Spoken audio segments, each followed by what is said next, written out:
Good morning to all of you. आज अपना topic हम चला रहे थे 10th क्लास का कोऑर्डिनेट ज्योमेट्री, और जिसमें हमने एक एक्सरसाइज आपको कंप्लीट करा दी है और जिसमें था डिस्टेंस फार्मूला। जिसमें था और दो पॉइंट्स के बीच का डिस्टेंस कैसे निकालते थे उससे हमें पता चलता था। कैसे दो पॉइंट के बीच का डिस्टेंस निकालते थे उसका फार्मूला होता था under root x2 minus x1 का whole square plus y2 minus y1 का होल स्क्वायर। इसका हमने डेरिवेशन भी आपको कराया कि कैसे ये अंडर रूट, इसका formula under root x2 minus x1 का whole square plus y2 minus y1 का होल स्क्वायर ही क्यों है। ठीक है, अब आज हम बात करेंगे सेकंड एक्सरसाइज की, और सेकंड एक्सरसाइज में आपके दो फॉर्मूले अप्लाई होंगे। पहला है सेक्शन फॉर्मूला, और वो सेक्शन फॉर्मूला क्या है उसको समझिए। सेक्शन फॉर्मूला है m1x2 plus m2x1 upon m1 plus m2, और दूसरा फॉर्मूला क्या है m1y2 plus m2y1 upon m1 plus m2। ये सेक्शन फॉर्मूला है। सेक्शन फॉर्मूला क्या होता है, मतलब किसी लाइन को आप एक पार्ट से डिवाइड करें। दैट मींस यहां पे एक पॉइंट है, ये कोऑर्डिनेट आपको गिवन है, ये कोऑर्डिनेट है x1 y1 और ये कोऑर्डिनेट है x2 y2, और हमसे कहा जाए ये p की कोऑर्डिनेट निकालो and p divides the line AB into m1 ratio m2। That means the ratio between AP upon PB is m1 upon m2। That is given. Now we have to find the value of p, and how to find the value of p, that is m1x2 plus m2x1 upon m1 plus m2 and m1y2 plus m2y1 upon m1 plus m2। इसी exercise में एक formula और आएगा जो कि होगा mid point formula. मतलब कोई एक लाइन है, किसी लाइन में दो कोऑर्डिनेट दिए हैं, एक पॉइंट के कोऑर्डिनेट है x1 y1 और दूसरे पॉइंट के कोऑर्डिनेट है x2 y2, और हमसे कहा जाए उसका मिड पॉइंट फाइंड आउट करो, मिड पॉइंट की कोऑर्डिनेट फाइंड आउट करो। तो हम मिड पॉइंट की कोऑर्डिनेट कैसे निकालेंगे, बाय मिड पॉइंट फार्मूला लगाएंगे, और मिड पॉइंट फार्मूला क्या होता है x1 plus x2 upon 2 y1 plus y2 upon 2। This is the mid point formula. ये मिड पॉइंट फार्मूला होता है।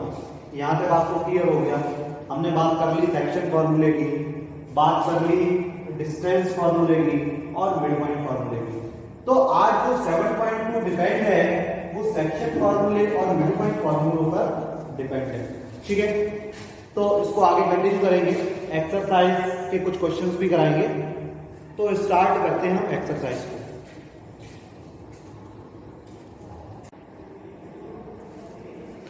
ठीक है, तो आगे बढ़ते हैं हम इस एक्सरसाइज पर क्वेश्चंस को सॉल्व करते हैं, और वो क्वेश्चंस क्या हैं उसको देखिए आप।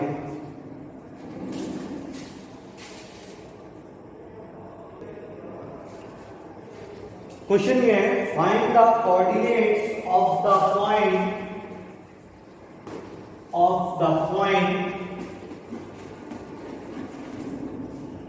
Find the coordinates of the point which divides the line segment,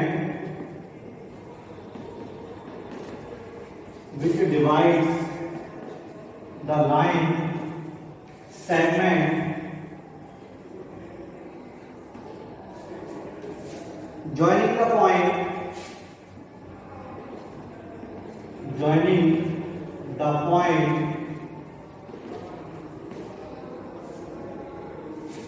4, -3 and 8, 5 in the ratio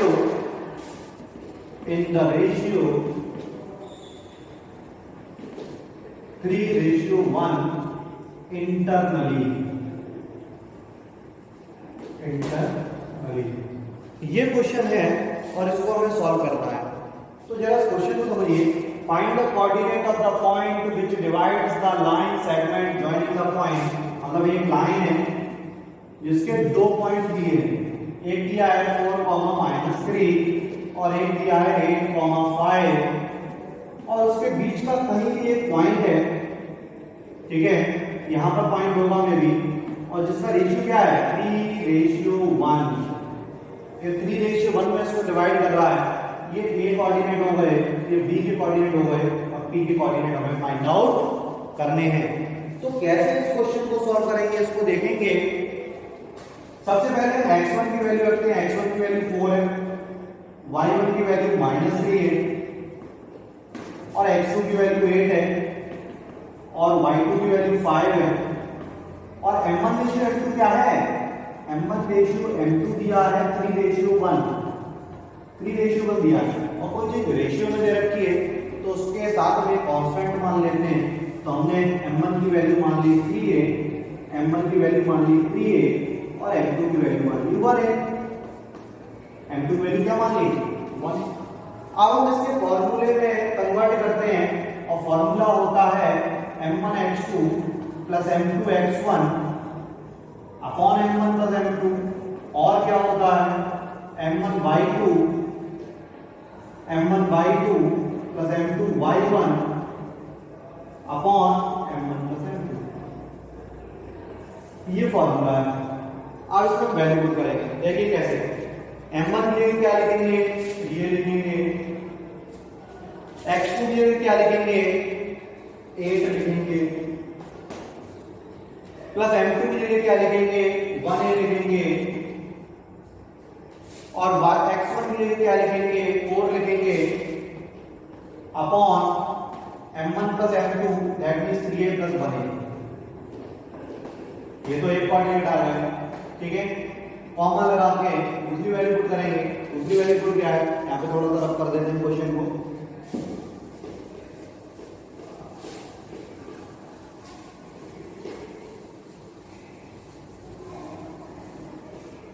उसके बाद वैल्यू क्या है हमारी m1/2, मतलब m1 की वैल्यू क्या है 3a है, y2 की वैल्यू क्या है, y2 की वैल्यू 5 है, प्लस m2 की वैल्यू क्या है, m2 की वैल्यू 1 है और y1 की वैल्यू क्या है -3 है, m2 वैल्यू सॉरी 1 है और ये -3 है अपॉन m1 प्लस m2, ठीक है। अब इसको कैलकुलेट करेंगे हम, तो कैलकुलेट करने के लिए क्या करेंगे देखिए जरा, यहाँ पे हम कैलकुलेट करेंगे तो ये हो गया 24a plus 4a, 24a plus 4a upon 4a comma 15a minus 3a upon 4a। तो यहाँ पे ये निकल के आया 28, क्या निकल के आया 28a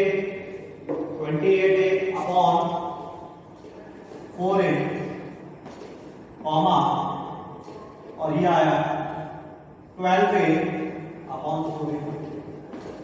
ए से ए कैंसिल हो गया और 4 7 जा 28 होता है, 4 3 जा 12 होता है, तो कोऑर्डिनेट ऑफ p क्या निकल के आए 7, 3 निकल के आया।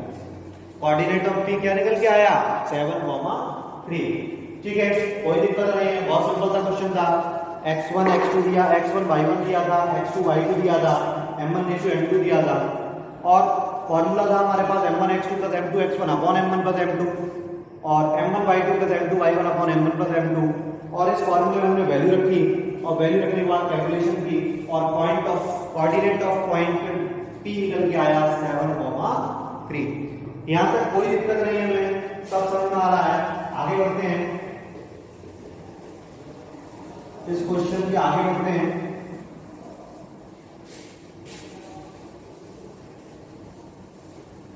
और नेक्स्ट क्वेश्चन करते हैं। नेक्स्ट क्वेश्चन क्या है, हम थोड़ा अच्छा सा क्वेश्चन लेते हैं, सेकंड क्वेश्चन, और वो क्या है, point P and Q trisect the line segment joining the point A -2, 0, मतलब एक पॉइंट है A जिसके कोऑर्डिनेट है -2, 0 एंड B 0, 8 और एक पॉइंट है B जिसके कोऑर्डिनेट है 0,8 और एक पॉइंट है जो इसको ट्राइसेक्ट कर रहा है such that P is nearer to A, P जो है वो A के नियर है। तो अब ट्राइसेक्ट कर रहा है तो क्या होगा, ये पार्ट होगा 1, ये 2 होगा। क्यों? क्योंकि ट्राइसेक्ट मतलब 3 बराबर भागों में डिवाइड कर रहा है, तो ये 1/3 होगा, ये 1/3 होगा, ये 1/3 होगा। तो रेशियो में कैलकुलेट करें तो ये 1 आएगा और ये आएगा 2। तो m1 रेशियो m2 क्या आया, 1:2। Is that clear? 1:2 आया। x1 क्या है, x1 क्या है, -2 है। y1 क्या है, 0 है। x2 क्या है, 0 है। y2 क्या है, 8। ठीक है, m1 रेशियो m2 हो गया, x1 y1 हो गया, x2 y2 हो गया। अब हमें बहुत सिंपल सा हो गया। अब क्या करना है, हमें कोऑर्डिनेट ऑफ P निकालने हैं और कोऑर्डिनेट ऑफ P का फॉर्मूला वही सेक्शन फॉर्मूला का जो होता है m1x2 plus m2x1 upon m1 plus m2 and m1y2 plus m2y1 upon m1 plus m2। इसमें वैल्यू पुट करनी है। वैल्यू पुट कैसे करेंगे, m1 की वैल्यू रखेंगे। m1 की वैल्यू क्या होती है, 1 होती है। x2 की वैल्यू क्या होती है, 0 की है और 1 नहीं होती। यहाँ पे m1 क्या लिखेंगे, 1a, m2 क्या लिखेंगे, 2a, क्योंकि ये रेशियो में लिखा है, इसके साथ कोई कांस्टेंट का मल्टीप्लिकेशन करना पड़ेगा। ठीक है, तो ये 1a हो गया, यहाँ पे ये 0 हो गया, m2 की वैल्यू 2a और x1 की वैल्यू क्या हुई, -2 upon m1 plus m2 that means 1a plus 2a comma m1 y2, m1 क्या है, 1a है, y2 क्या है, 8 है, प्लस m2 क्या है, 2a है और y1 क्या है, 0 है upon m1 plus m2 that means 1a plus 2a। ठीक है, तो अब बात करते हैं नेक्स्ट क्वेश्चन की। और नेक्स्ट क्वेश्चन क्या है उसको समझिए जरा। जैसे for example the line segment joining the point 3,2, एक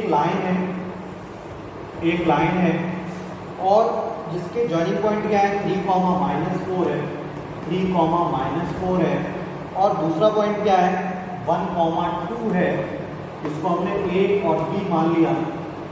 ठीक है, आगे उस क्वेश्चन में क्या कह रहा है, is trisected at the point P and Q, is trisected at point P and Q RP, -2, RP, -2 and 5/3, respectively, 5/3, respectively. Find the value of P and Q. तो हमें P और Q की वैल्यू फाइंड आउट करनी है। Simple सा question है।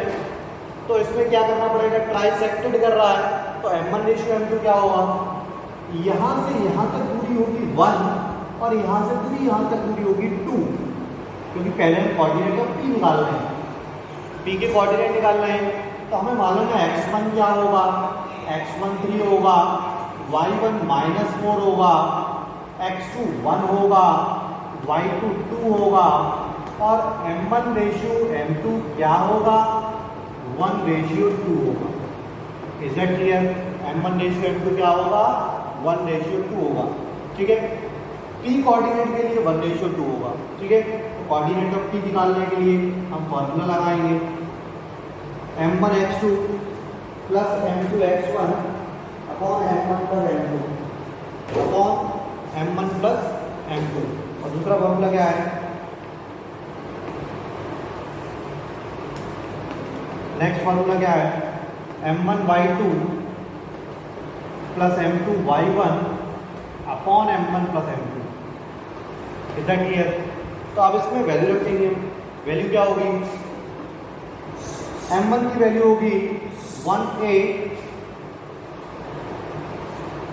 x2 की value होगी, क्या होगी ये समझिए आप, x2 की वैल्यू होगी 1, m2 की वैल्यू क्या होगी 2a होगी, x1 की वैल्यू क्या होगी 3 होगी, अपॉन m1 प्लस m2 है, that means 1a plus 2a, comma. अब m1 y2 plus m2 y1 upon m1 plus m2 की बात करेंगे तो क्या होगा, m1 की वैल्यू 1a होगी, y2 की वैल्यू क्या होगी 2 होगी, m2 की वैल्यू क्या होगी, m2 की वैल्यू 2 होगी, 2a होगी, और y1 की वैल्यू क्या होगी, y1 की वैल्यू -4 दे रखी है, upon m1 plus m2 that means 1a plus 2a। तो यहाँ तक कोई डाउट नहीं है, आगे बढ़ते हैं। तो क्या होगा 1a plus 6a upon 3a comma 2a that means 2a minus 8a upon 3a, और इसको सॉल्व करेंगे तो क्या आएगा 7a upon 3a comma minus 6a upon 3a, ऐसे कैंसिल कर देंगे तो ये आएगा 7 upon 3 comma minus 2, 7 upon 3 comma minus 2। ये कोऑर्डिनेट किसके आए, p के आए, और p को कंपैरिजन करेंगे तो p कॉमा माइनस 2 और यहाँ पे 7 अपॉन 3 कॉमा माइनस 2, तो p की वैल्यू क्या आएगी 7 अपॉन 3 आएगी। Is that clear? तो आपको समझ में आया। अब हम q की कोऑर्डिनेट निकालेंगे, तो q के कोऑर्डिनेट निकालने के लिए रेशियो क्या हो जाएगा, अब हो जाएगा 2:1, मतलब चेंजेस केवल क्या आएगा, यहाँ पे 2 हो जाएगा, यहाँ पे 1 हो जाएगा, और क्वेश्चन ऐसे ही सॉल्व करना है। आगे बात करते हैं हम नेक्स्ट क्वेश्चन की, और वो क्वेश्चन क्या है उसको समझिए, इसको सॉल्व कर लेंगे आप लोग, कोई दिक्कत नहीं है। अब एक टॉपिक आपको लगभग क्लियर होगा कि सेक्शन फॉर्मूला क्या होता है, ठीक है।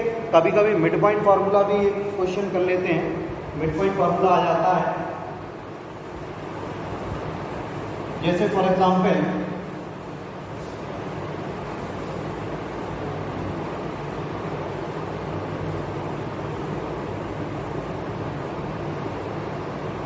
उसने क्वेश्चन दे दिया कि ये दो सर पॉइंट है and the point is 4,2 and 6,3 and we have to find the midpoint of AB.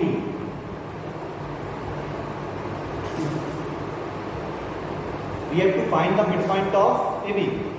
Then the midpoint formula is x1 plus x2 upon 2, comma y1 plus y2 upon 2, and we put the value x1, y1, x2, y2 and solve them. Is that clear? तो आपको clear हो गया कि section फार्मूले में क्या लगना है, मिड पॉइंट फार्मूले में क्या लगना है, और सेक्शन और मिड पॉइंट फार्मूला क्या होता है। तो आपने इस चैप्टर में 3 पॉइंट्स पढ़ लिए, एक मिड पॉइंट फार्मूला, एक सेक्शन फार्मूला और एक डिस्टेंस फार्मूला। अब इस चैप्टर का एक टॉपिक ओनली रह गया है, area of triangles find out करना, ठीक है। तो वो हम आपको कल बताएंगे। Thank you and have a nice day.